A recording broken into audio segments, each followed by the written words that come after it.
Secret Booking. La DRM permet d'avoir une vision incomparable sur les tendances du monde, un peu les coulisses de ce qui se passe dans l'actualité internationale. Bonjour, je suis le lieutenant Camille, j'ai 27 ans, je suis responsable de l'accès à l'imagerie commerciale à la direction du renseignement militaire, et la DRM, c'est mon premier job. Je viens du sud de la France, j'ai fait un bac ES en 2015. Bon, c'était l'année de mes 18 ans, mais c'était aussi l'année des attentats en France.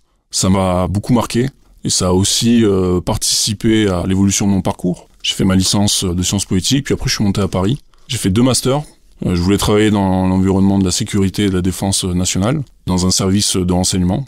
Dans le cadre de mon 2e master en intelligence économique, donc qui permet de se former au métier du renseignement, j'ai fait une alternance au ComCyber, au ministère des Armées.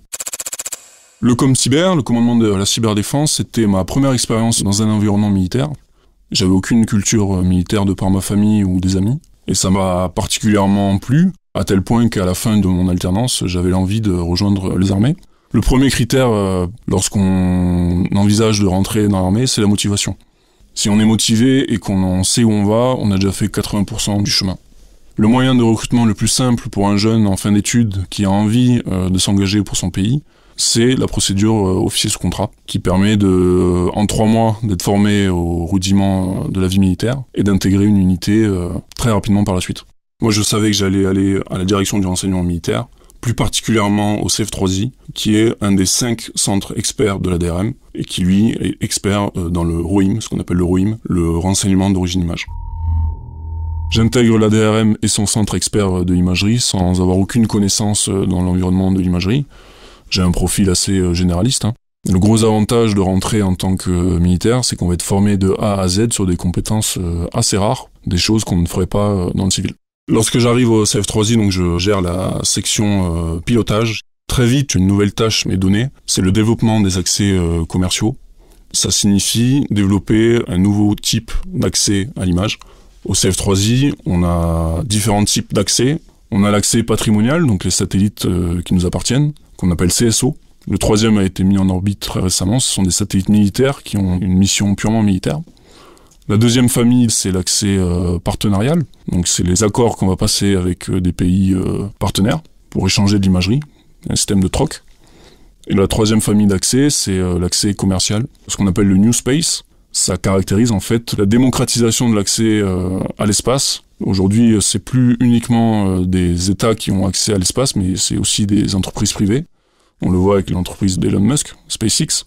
Donc c'est comment on va tirer bénéfice de la multitude d'objets qui sont envoyés dans l'espace pour améliorer notre capacité à récupérer de l'information.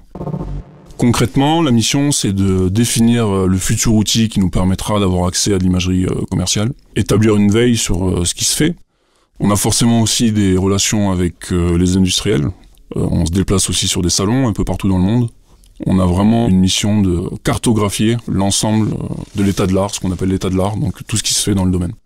Dans quelques mois, je vais quitter mon poste de responsable des accès commerciaux, je vais être senior ROIM, donc une sorte de représentant du centre expert image, directement auprès des chefs.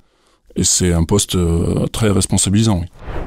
En 3 ans, forcément, le bilan il est très positif. Si je me compare un peu avec mes camarades de promotion à la fac, c'est vrai que mon quotidien est très différent. À la DRM ou ailleurs, on travaille pour un intérêt commun. Ça donne du sens au quotidien. Et puis en 3 ans, si on fait le bilan, j'ai fait 3 postes différents qui m'ont permis d'avoir une vision différente de ce que faisait le centre. J'ai fait 2 missions dans des coins du monde où je ne serais jamais allé pour faire du tourisme. Si j'avais des conseils à donner à des jeunes qui nous écoutent, c'est déjà ne pas se fermer de porte. Quand on rejoint un service de renseignement, on le fait quand on est curieux et quand on a envie de comprendre ce qui se passe dans le monde. À la DRM, mais aussi dans les armées, on est tous un micro-maillon de la chaîne, mais on est quand même un maillon. Et la DRM, comme les autres services du premier cercle, permet d'avoir une vision incomparable sur les tendances du monde et comment notre monde évolue, un peu les coulisses de ce qui se passe dans l'actualité internationale.